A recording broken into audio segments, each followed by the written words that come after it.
علیہ السلام پیدا ہوئے، روایتوں میں آتا ہے، عام طور پہ آپ بھی دیکھے ہیں، جب بچہ پیدا ہوتا ہے تو بچے کے بدن میں خون لگا ہوا ہوتا ہے اور اس کے بدن پر قطمیر پڑا ہوا ہوتا ہے۔ قطمیر کہتے ہیں کہ ایک باریک سا چمڑا، جیسے کھجور کے بیج کے اوپر ایک باریک سا چھلکا ہوتا ہے، اسے قطمیر عربی میں کہتے ہیں۔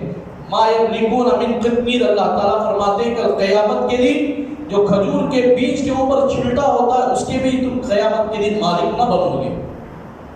تو یہ اوپر کا چھلٹا بدن کے اوپر لگا ہوا ہوتا ہے اور بچے کے پیدا ہونے پر اس کے بدن پر خون لگا ہوا ہوتا ہے اور اسے نہلا کر دھلا کر کپڑے پہنائے جاتے ہیں۔ روایتوں میں آتا ہے جب حضور علیہ السلام پیدا ہوئے تو آپ مختول پیدا ہوئے، ختنے کے ساتھ پیدا ہوئے، اور جب آپ پیدا ہوئے تو جو وہاں داعیہ تھی، وہ آپ کی دیکھ بھال کرنے والی تھی، اماں آمنہ کے ساتھ جو عورتیں تھیں، وہ کہنے لگی خدا کی قسم ہم نے اس سے پہلے کبھی ایسے بچے کو دیکھا ہے نہ اس کے بعد کبھی ہم دیکھیں۔ وہ خدمت کرنے والی عورت کہہ رہی ہے کہ جب رسول اللہ صلی اللہ علیہ وسلم پیدا ہوئے تو بالکل پاک رہے، ہمیں یہ محسوس ہو رہا تھا کہ پہلے ہی یہ بچہ پیدا کر دیا گیا اور پھر اسے غسل کر کے ہمارے ہاتھوں میں دیا جا رہا ہے۔ ایسے ہمیں محسوس کرنے لگے کہ بچہ پیدا ہو رہا ہے اور پاک ہو کر نہ بدن میں خون تھا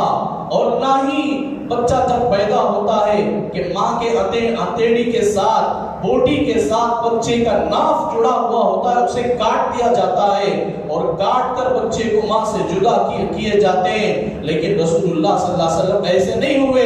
بالکل اندر سے کٹا ہوا، پوری طریقے سے پاک اور صاف ہو کر پیدا ہوئے۔ روایتوں میں آتا ہے کہ جب آپ پیدا ہوئے تو اس وقت سے لے کر جو عورتیں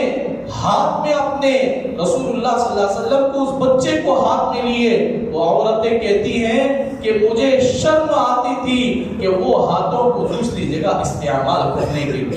کیونکہ وہ ہاتھیں بڑی خوشبودار ہوا کرتی ہے۔ جب کبھی ہمارے بدن میں پسینے کی بو ہوتی ہے تو اس ہاتھ کے ذریعے سے ہم بدن میں مل لیتے تاکہ اس جگہ بھی خوشبو ہو جائے۔